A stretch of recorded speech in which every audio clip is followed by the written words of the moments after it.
తనువులోని ఆత్మతత్వమెరుంగక వేరె కలడటంచు వెదుకడెప్పుడు భానుడుండ దివ్య పట్టుక వెదుకునా విశ్వదాభిరామ వినురవేమ. దేహో దేవాలయ ప్రోక్తో జీవో దేవ సనాతన అన్నారు ఆర్యులు. దేహంలోనే దేవుడున్నాడని గ్రహించిన విద్వాంసులు తమలోనే ఆత్మస్వరూపాన్ని చూస్తారే గాని వేరొక చోట వెతుకరు. కోటి ప్రభలతో సూర్యుడు ప్రకాశించుచుండగా గుడ్డి దీపంతో వస్తువులను అన్వేషించడం అజ్ఞానం కదా. మాటలాడనేర్చి మనసు రంజిలజేసి పరగ ప్రియము జెప్పి బడలకున్న నొకరి చేత సొమ్ములూరక వచ్చునా విశ్వదాభిరామ వినురవేమ.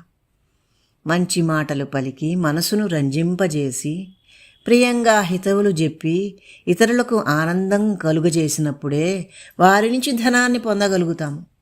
కనుక సుమధుర సరస సంభాషణ అన్ని వేళలా లాభదాయకం అని తెలుసుకోండి.